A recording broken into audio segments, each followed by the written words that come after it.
Kita memberikan sanksi berat pada mereka yang terlibat kepada 6 pegawai. Nah, nama-nama pegawainya siapa saja? Yang pertama adalah JS, Kepala Kantor Pertahanan Kabupaten Tangerang pada masa itu.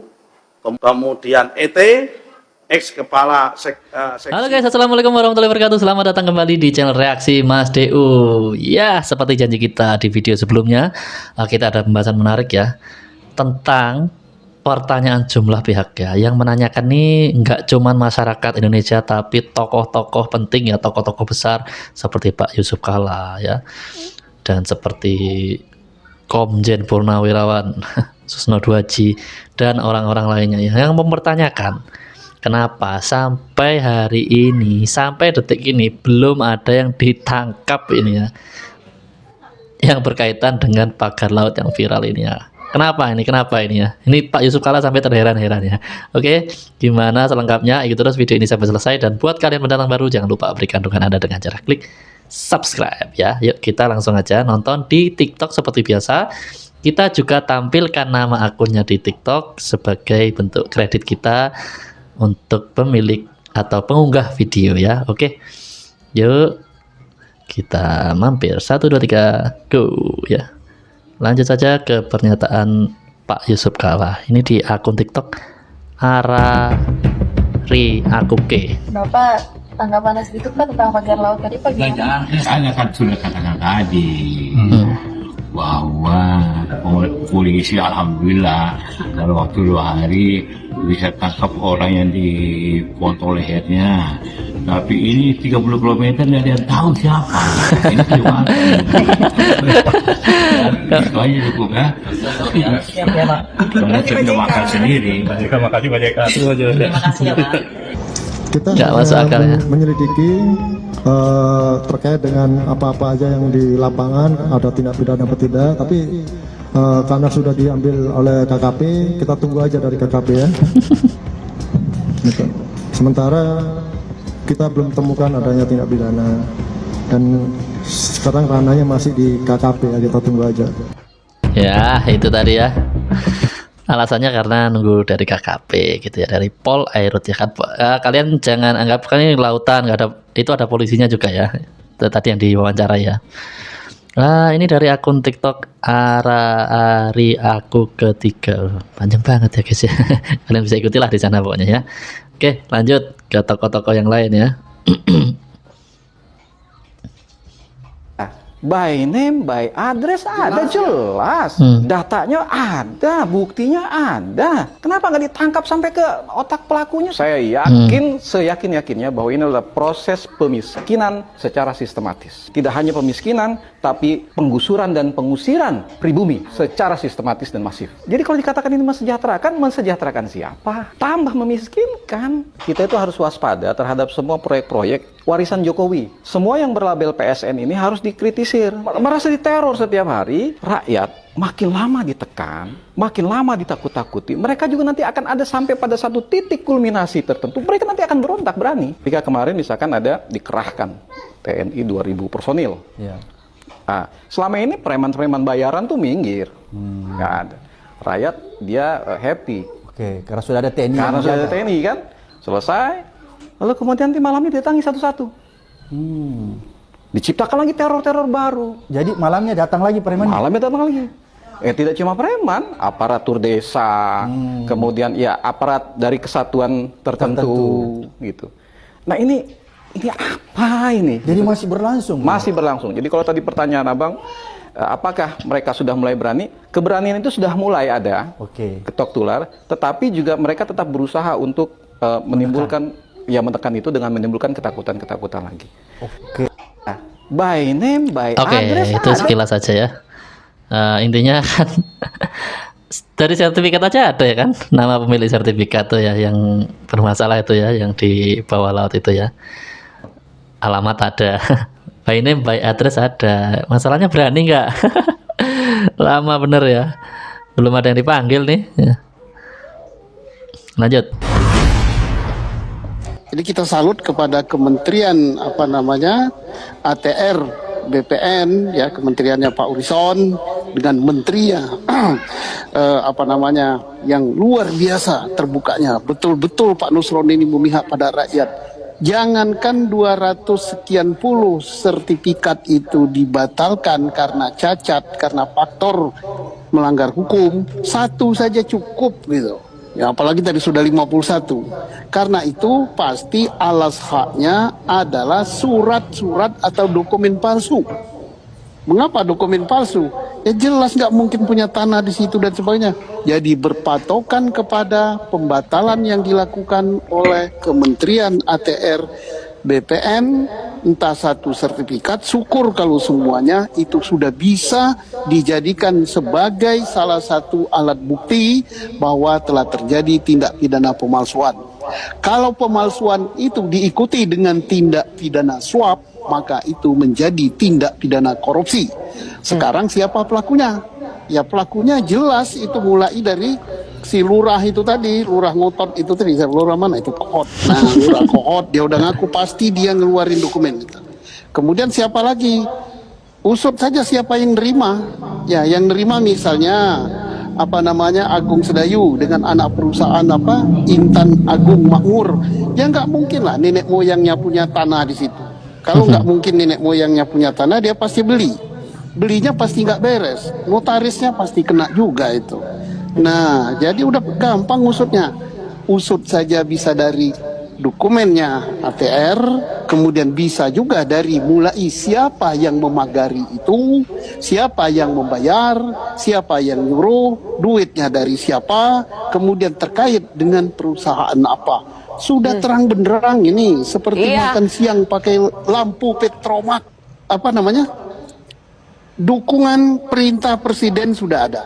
Presiden itu yang membawahi Polri yang tertinggi. Dukungan politik dari ketua DPR sudah.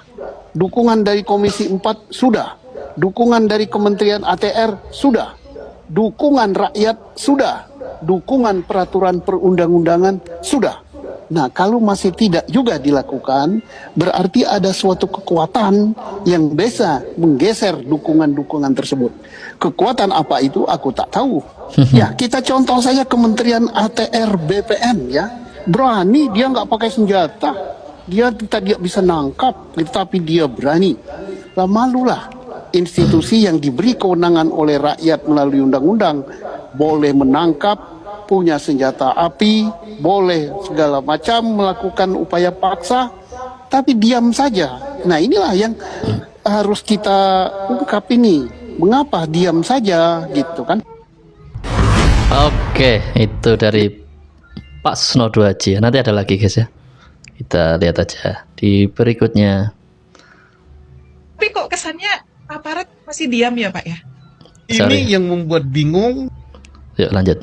Yang membuat ketawa, yang membuat nggak habis pikir, yang membuat stres ya. Pertama, mungkin adanya di Indonesia ya, laut dipagari. Pak. Kenapa dipagari? Apa di situ ada tanaman mau dimakan kambing? Mau dimakan apa? Laut kok dipagari adanya di Indonesia. Dan anehnya itu di dekat pusat kekuasaan di depan mata Jakarta. Ya. Pantai Tangerang itu kan depan mata Jakarta. Dan di situ banyak sekali berseleweran aparat laut ya, Kementerian Kelautan dan Perikanan juga berseleweran kapalnya di situ.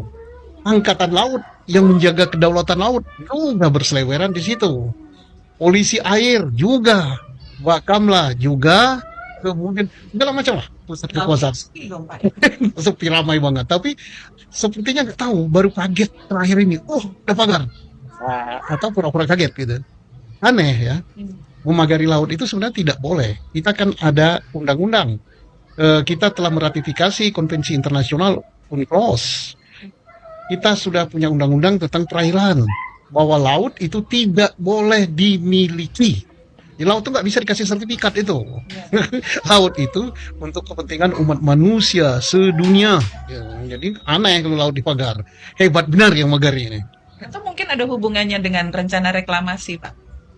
Dengar-dengar begitu. Jadi coba-coba gitu ya. Coba-coba dipagar dulu. Selesai dipagar diam, nanti dikasih pasir gitu pagar kan, biar berat. Oh, selesai itu baru mulai ditimbun gitu kan, timbun sedikit seperti Belanda minta tanah. Gitu. Lama-lama udah reklamasi, yang Pak izin bisa mendapat jutaan meter ya, jutaan meter atau puluhan ribu hektar tanah. Luar biasa otaknya ini. Ini otaknya otak maling deh. Jadi sebenarnya laut nggak boleh ya Pak dipagari? Boleh dipagari. Kenapa nggak boleh? Pertama, mengganggu, merusak lingkungan, merusak ekosistem. Yang jelas menghambat orang-orang yang berkepentingan dengan laut. Siapa? Yang satu nelayan, kedua pelayaran, jalur ekonomi dan sebagainya. Keempat, untuk kehidupan biota-biota laut gitu. Nggak boleh dipagari. Yang memagari laut itu, saya kaget juga kok laut dipagari. Pasti orang hebat yang magari. Kenapa pasti orang hebat? Kok berani? Sudah tahu itu tidak boleh dimiliki, tidak boleh dipagari, tidak boleh diapakan, kok dipagari? Kok aparatnya ada satupun yang bersuara gitu? Dia 1000 bahasa. Berarti ini ada suatu kekuatan yang sangat kuat di situ. Pak, tapi kalau kekuatan yang sangat kuat, ada pernyataan, boleh kita sebut LSM ya Pak, yang bilang bahwa ini tuh murni swadaya nelayan Pak. Nah, itu logika berpikirnya terbalik gitu. Swadaya nelayan. Nelayan itu kan sama dengan kita-kita ini. Ekonominya nggak terlalu kuat. Satu batang bambu itu yang untuk tancapkan harganya itu tidak kurang dari 25.000. Satu ya? Satu. Kalau itu kan jutaan bambu. 36 km ya, 30 km, 1,16 ya. Itu perlu jutaan bambu. Itu panjangnya Pak, belum dalamnya. Belum dalamnya. Berarti kalau dikalikan 25.000 itu bisa puluhan miliar. Mungkin sampai 100 miliar kali, belum upahnya. Belum taruhlah tidak ngupah di kerjaan sendiri. Berarti sekian tahun nelayan ini tidak kerja, cari makan, tidak melaut. Ada duit dibelikan bambu untuk masang pagar, kemudian tidak melaut, tidak cari ikan, tapi kerjanya masang pagar yang tidak dibayar karena swadaya. Ini yang ngomong ini kan botol gitu kan. Apa aja saya dengarnya kalau dia ngomong gitu ini botol yang mungkin. Maksudnya botol tuh? Pikirannya udah sempoyongan gitu. Dianggapnya orang bodoh semua gitu. Botol, biasanya bodoh dan tolol gitu guys ya. Ya tanya kan ada berapa nelayan yang swadaya, di mana dia cari bambu itu. Jadi marilah kita dewasa dikit ya. Jangan ngebotol gitu. Nah, lebih celaka lagi, mungkin ada yang orang yang bilang, wah itu orang yang ngomong gitu itu pengkhianat gitu, Belanda hitam. Ini kan tentunya berkaitan dengan kedaulatan negara ya Pak, ya harus menjaga yang seharusnya dilakukan oleh aparat tentunya Pak. Ya, ini kan artinya kalau ada yang mengatakan negara dalam negara ya benar, karena nggak takut lagi, tidak menghargai lagi kedaulatan negara Republik Indonesia. Nah ini tamparan bagi penjaga kedaulatan. Kita kan punya Tentara Nasional Republik Indonesia, Angkatan Laut yang demikian kuat. Punya kapal selam, punya frigat, punya segala macam. Dan ini terjadi di depan mata. Bagaimana kita mau mendeteksi kapal selam yang panjangnya hanya 30-an meter, mungkin nggak sampai ya, kecil gitu kan. Dan itu bergerak. Kapal selam itu bergerak. Yeah. Kalau ini tidak bergerak, statis selama hampir setahun. Nggak kelihatan. Nggak kelihatan. Ini kacamata hitam atau apa gitu. Dan sampai sekarang si penjaga kedaulatan ini belum ada reaksi. Orang udah heboh, apakah pagar itu dirobohkan oleh dia? Kan kita punya TNI Angkatan Laut yang sangat kuat. Kita punya Kementerian Kelautan itu, KKP ya. KKP ya. Kementerian Kelautan dan Perikanan. Ada dirjen juga yang mengawasi itu. Segala macam urusan laut dengan dia. Kita juga punya Bakamla.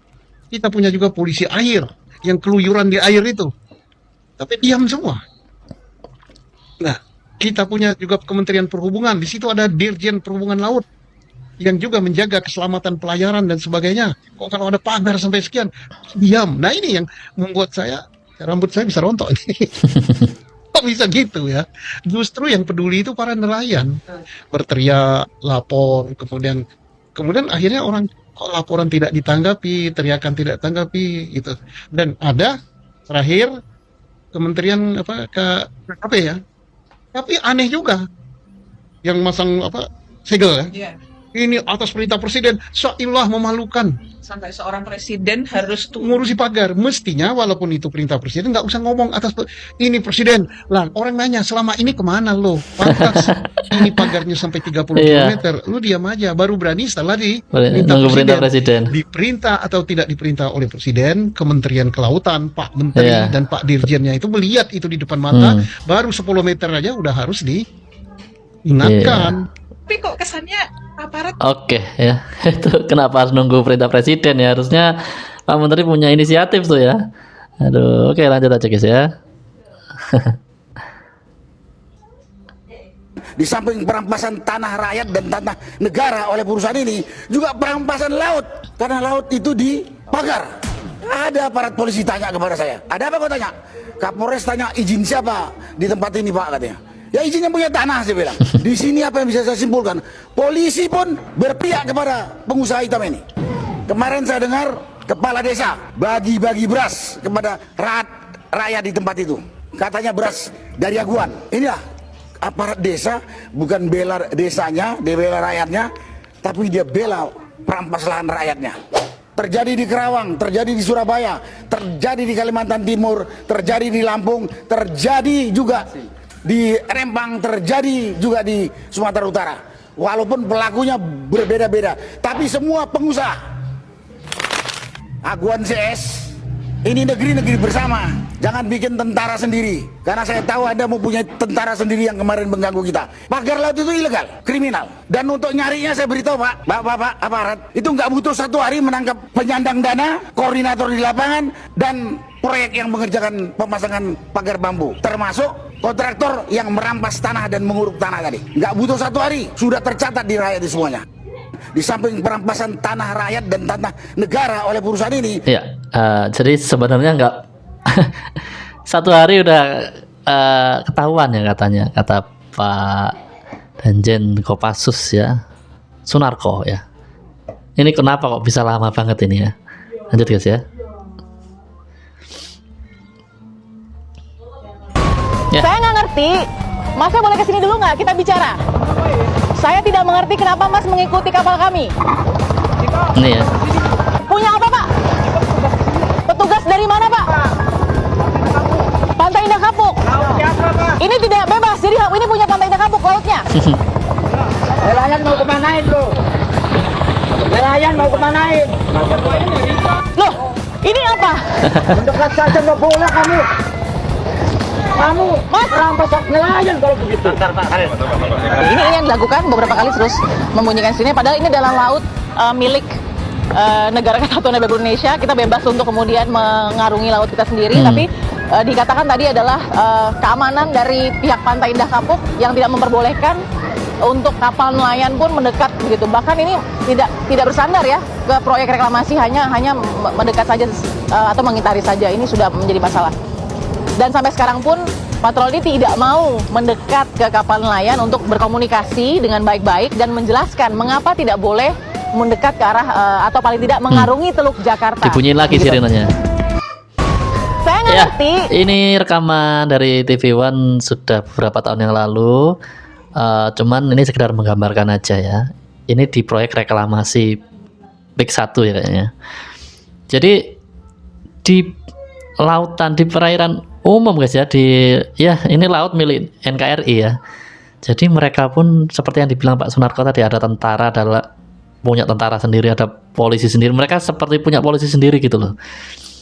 Keamanan dari pihak PIK ya katanya. Jadi kalau ada nelayan lewat itu di sweeping guys, nggak boleh mendekat ke wilayah. Padahal ini masih di lautnya ya. Itu laut milik siapa? Oke, tanahnya itu memang mungkin udah dibeli sama Pantai Indah Kapuk ya, reklamasinya itu. Cuman lautnya ini guys ya, lautnya ini nelayan berhak cari ikan di situ guys. Ini luar biasa ini ya. Oke, lanjut. Kami ada tanah. Oke, ini kejadian bukan di Banten, cuman sekedar menggambarkan keterpihakan, bagaimana kesigapan penegak hukum kita ya terhadap kejadian-kejadian seperti ini ya. Kalau ada konflik antara pengusaha dengan masyarakat ya, masih ada korelasinya seperti itu ya. Jadi ya, kita lihat aja. Kami kan bersaing sama Bapak lah. Kami ini orang kecil, Pak. Seperti kami katakan emosi kayak mana itu coba? Di camat, saya kan berdua kan. Intinya Iya. Ini kenapa diganggu, Pak? Ini kenapa diganggu? itu nggak tahu saya. Kalau masalah itu.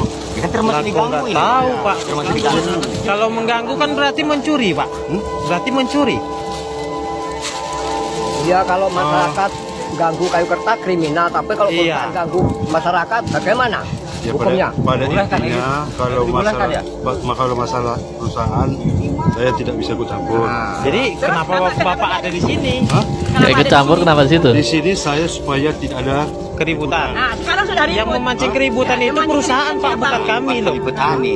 Kami petani sini bekerja, Pak. Kalau kami masyarakat mengerjakan. Ini lahan kami. Masyarakat Ada tanamannya. Kan gitu, Kalau Pak. mengamankan, tolong Bapak amankan. Amankanlah Bapak kalau harus Bapak. dianukan. jadi Bapak intinya kan melindungi masyarakat, ngapa kok perusahaan yang dilindungi?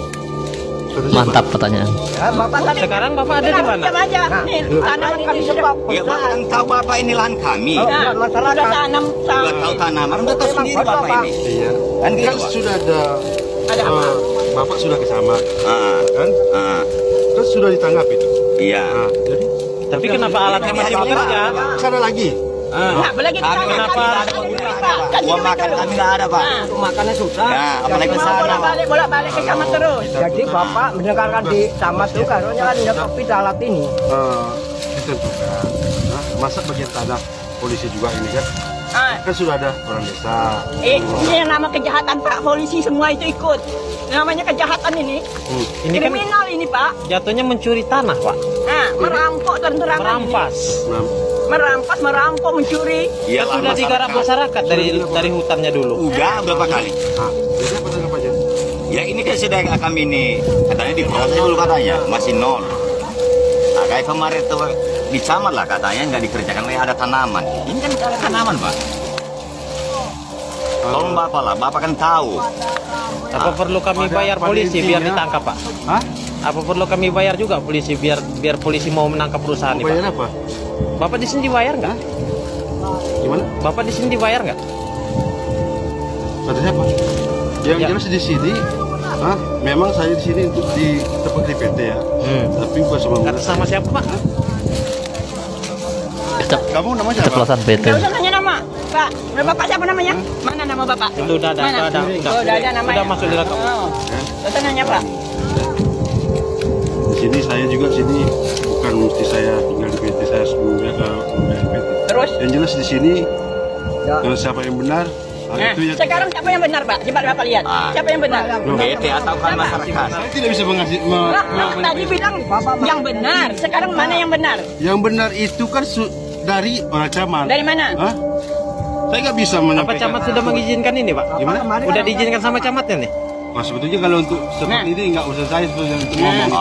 Yang jelas di sini jangan sampai ada keributan itu aja. Jangan sampai ada fisik. Yang memancing keributan siapa? Saya tanya. Yang memancing keributan siapa? Perusahaan, Pak.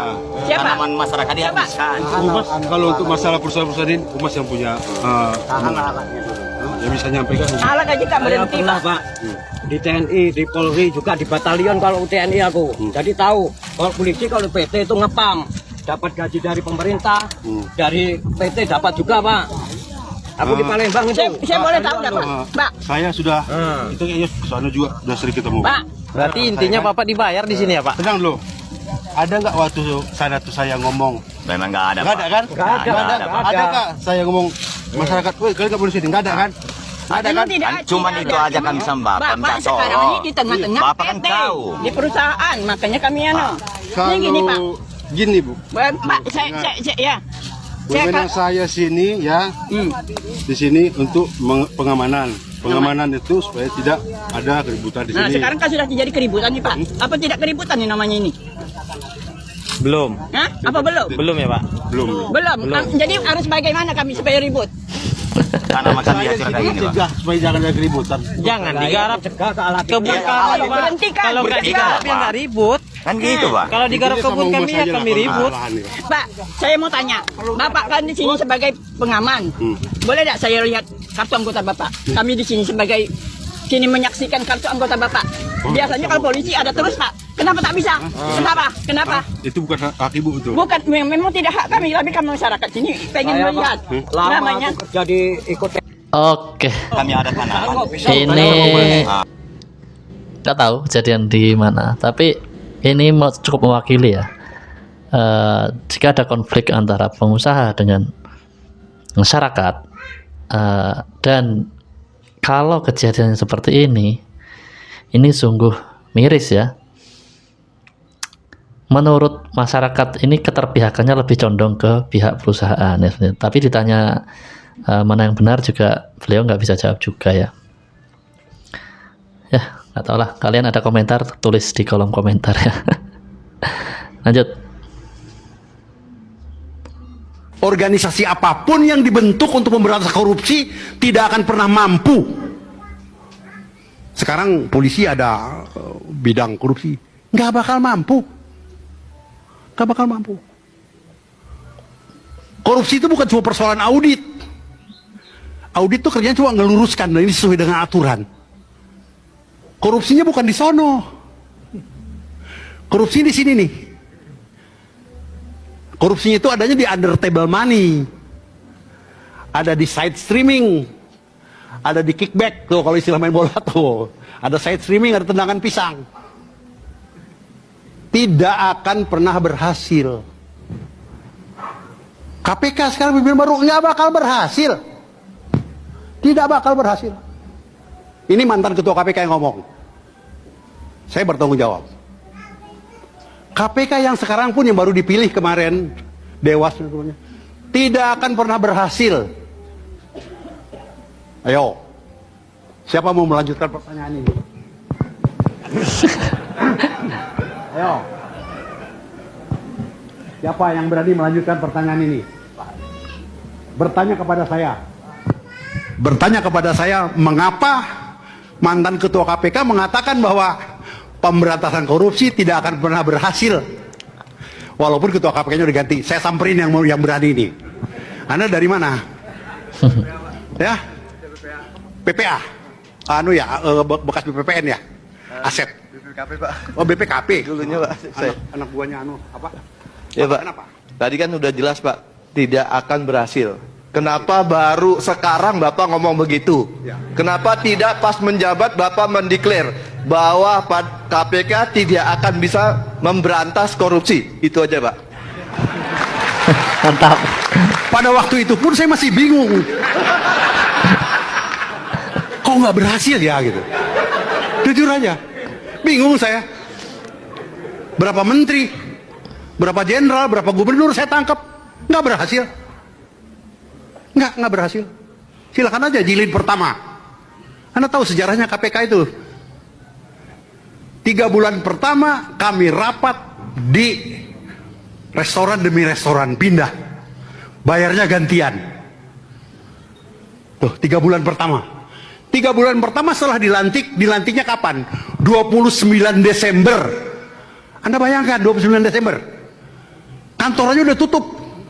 Jakarta udah sepi. Tiba-tiba telepon berdering dari Setnek. Pak, siap-siap pelantikan. Terus siapa yang jadi menteri kehakiman yang kemudian jadi gubernur Jawa Tengah? Aduh, ampun deh. Mas Taufik, siap pelantikan. Pak, ini 29 Desember nih besok. Iya, katanya. 29 Desember jam 4 sore kami dilantik di istana. Jakartanya udah sepi, orang mau pada libur semua. Setelah itu ditanya, setelah dilantik ini apa, di mana kantornya? Nggak ada.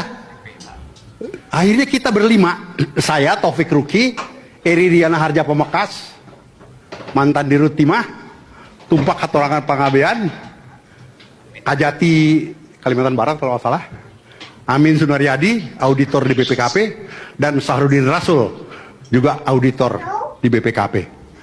Rapat itu pindah-pindah. Kumpul di sana, ayo.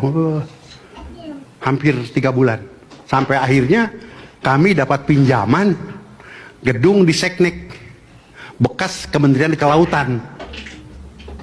Itu Kementerian Kelautan waktu itu Pak Sarwono Kusumaatmadja, kemudian kosong 2 lantai, lantai 1, lantai 2 diserahkan. Ya kosong, meja berantakan, bisa dipakai, warga jelas.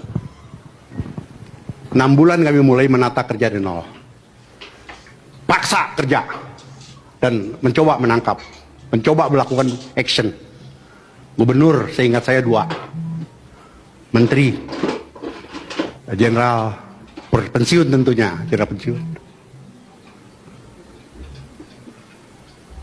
Dilanjutkan oleh Saudara Antasari, lanjut Gubernur Bank Indonesia, menteri ini, kelepak, Antasarinya kelepak oleh sebab lain. Tunjuk pengabdian sebagai PLT-nya, ganti Abraham Samad, wah luar biasa, melambung tinggi, kelepak. Organisasi apapun yang dibentuk untuk memberantas korupsi tidak akan pernah mampu. Oke. Intinya nggak akan mampu ya. Duh, sampai separah ini ya mungkin ya di Indonesia. Apakah ada video yang lain atau kita di video berikutnya?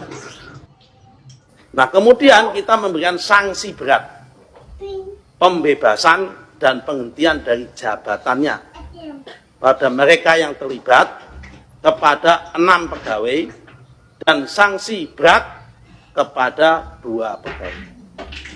Nah, nama-nama pegawainya siapa saja kami nggak bisa sebut, ya kan? Kami hanya sebut inisial. Yang pertama adalah JS, Kepala Kantor Pertahanan Kabupaten Tangerang pada masa itu. Kemudian SH, ex Kepala Seksi Penetapan Hak dan Pendaftaran. Kemudian ET, ex Kepala Seksi Survei dan Pemetaan. Kemudian WS, Ketua Panitia A.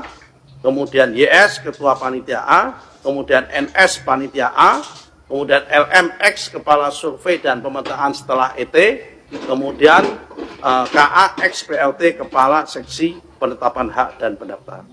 Ini 8 orang ini yang sudah diperiksa oleh inspektorat dan sudah diberikan sanksi oleh inspektorat, tinggal proses peng-SK. Oke, seru banget ya dari tadi ya. Nah, ini isi bocoran nih. Di video yang lain tunggu aja ya. Di video kami aktifkan notifikasi dengan cara tekan tanda lonceng dan pilih aja semua ya. Pokoknya pasti ada konten-konten menarik lainnya. Terima kasih sudah mengikuti video kami mulai dari awal sampai dengan akhir ya. Sampai jumpa di video berikutnya. Wassalamualaikum warahmatullahi wabarakatuh.